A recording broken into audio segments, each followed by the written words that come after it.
ભાજપના સાંસદ મનસુખ વસાવા આમ આદમી પાર્ટી છે તેના પર વર્ષા છે। આમ આદમી પાર્ટી આદિવાસી વિસ્તારો છે તેમાં ભ્રમ ફેલાવી રહી છે અને લોકોને ગેરમાર્ગે દોરી રહી છે અને તેના સાથે ચૈતર વસાવાને કેમ સજા પડી તે મામલે તેમણે એક મોટો ઘટસ્ફોટ કર્યો છે।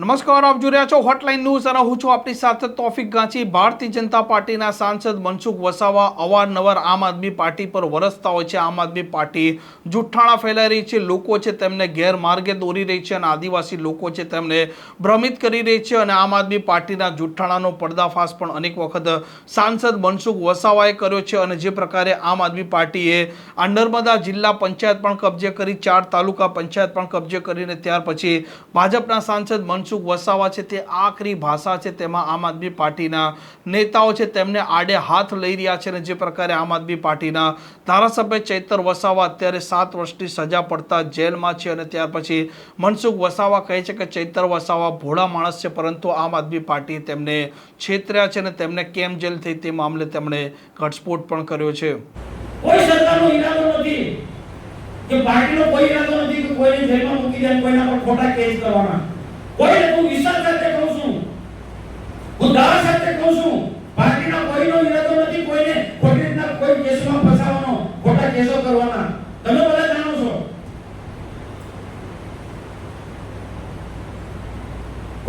કોઈ સાથે જે ઘટના ઘટી હોય ને એ ઘટના પછી ફરિયાદ આપે તો પોલીસે તો ફરિયાદ કરવી પડે ને ફરિયાદ પછી કોર્ટમાં ચાલે તો જજ તો તે ફરિયાદના આધારે એ જજમેન્ટ આપે ને। મેં પણ કીધું છે કે આ ચૈતરભાઈ માટે આટલા ટાઈમથી બધા કેસો ચાલતા હતા, 19 જેટલા કેસ કોર્ટમાં પેન્ડિંગ કે છે, આ ગોપાલ ઇટાલિયન બધા ઊંઘી ગયા હતા। હમણાં 8 વકીલો ગુજરાતના 2 વકીલો દિલ્હીના વકીલો લાવે છે તો એ પહેલા ચાલતા હતા તે વખતે લાવવા હતા ને। મને દુઃખ છે કે 15-16 વર્ષની દીકરીને આજે પેલી બેન જેલમાં લઈને જાય, આપણે દુઃખ થાય, આપણે દુઃખ થાય। બીજી બધી બહેનો 3-4 બહેનો આજે જેલમાં જાય એ આપણે દુઃખ થાય છે, પણ કાયદાનું કામ કોર્ટનું જજમેન્ટ છે ભાઈ। સરકારનું હોય તો હું જઈને કહેતો પણ સરકારનું કામ તો થોડું છે। સરકાર પણ તમે જો કેટલું જૂઠાણું કેવું ચાલે છે અને રાજકીય સ્ટન્ટ કઈ રીતના કરે છે, આખો રાજકીય સ્ટન્ટ કઈ રીતના કરે આખા ગુજરાતની અંદર। આમ આદમી પાર્ટીના લોકો સરકારના માથે માટલા ધોવે, ભાજપના માથે માટલા ધોવે છે, તમે જુઓ। આવું તો ક્યાં ભૂતકાળમાં જોયું નથી, કોંગ્રેસ વાળાએ આવું નહોતું કર્યું। સમાજને લોકોને ગેરમાર્ગે દોરી રહ્યા છે, ગુજરાતના લોકોને આ કેજરીવાલ એની કંપની ગેરમાર્ગે દોરી રહી છે। ચૈતરભાઈ વસાવાના ઓખા હેઠળ ચૈતરભાઈના નામે આમ આદમી પાર્ટીના નેતાઓ એની આમ આદમી પાર્ટીને મજબૂત બનાવી રહ્યા છે। પછી આટલા બધા વિદ્વાન લોકો છે, ઈસુદાન ગઢવી, ગોપાલ ઇટાલિયા, આજે તો મેં જોયો કોર્ટ સારો સજ્જન વિદ્વાન છે, એ વિદ્વાનનો તમે આના ચૈતર માટે કેમ ઉપયોગ નથી કર્યો? કેટલા ડિબેટમાં પેલા બહુ મોટી દલીલો કરે, આમ થતું તો આમ થતું, તો તમારે જો બુદ્ધિનો ઉપયોગ કરવો હતો ને, આ કેટલા જજ કહે તો કે ચૈતરની સામે કોર્ટની અંદર બધા કેસ ચાલી રહ્યા છે, તો તે વખતે તમારા દિમાગનો ઉપયોગ કરવો હતો ને, કમ સાના મને નહીં રહ્યા।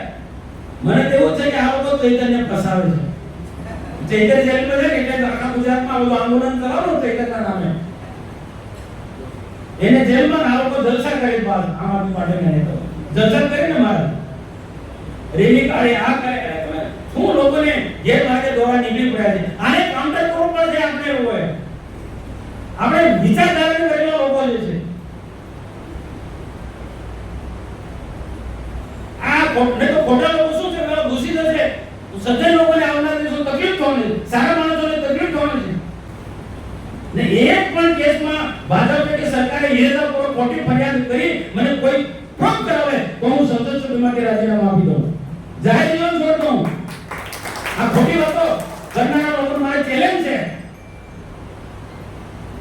ભાજપે કે સરકારે કોઈ ખોટી ફરિયાદ કરાવી હોય ચૈતન્યના વિરુદ્ધમાં, હા મેં ચોક્કસ પેલું કહી ન્યાયનો પ્રશ્ન કે બેન 15 દિવસના છોકરાને લઈને જેલમાં જાય એ દુઃખ થાય, એમ નહીં થાય ભાઈ, કે સરકારે તો કોર્ટનો વિષય છે, તો તમે દલીલ કરી હતી ને નિર્દોષ વકીલોએ,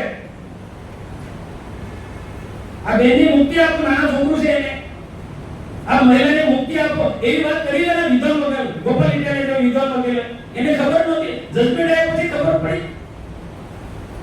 આ લોકોને ઠગવાવાળા લોકો છે, જુઠ્ઠું બોલવાનું, જોર જોરથી બોલવું, ને સજ્જન લોકો આપણા ઘરે બેસી રહેશે. આ મનસુખ વસાવા અત્યારે ચૈતર વસાવા છે તેમના તરફ હમદર્દી દર્શાવી રહ્યા છે, પરંતુ આમ આદમી પાર્ટી અને તેમના નેતાઓ છે તેમના સામે તે આખરી ભાષામાં વાત કરી રહ્યા છે અને અત્યારે નર્મદાનું રાજકારણ પણ ગરમાઈ રહ્યું છે. આ પ્રકારના સમાચાર માટે હોટલાઇન ન્યૂઝ ચેનલને લાઇક શેર અને સબસ્ક્રાઇબ કરવાનું ભૂલતા નહીં. નમસ્કાર.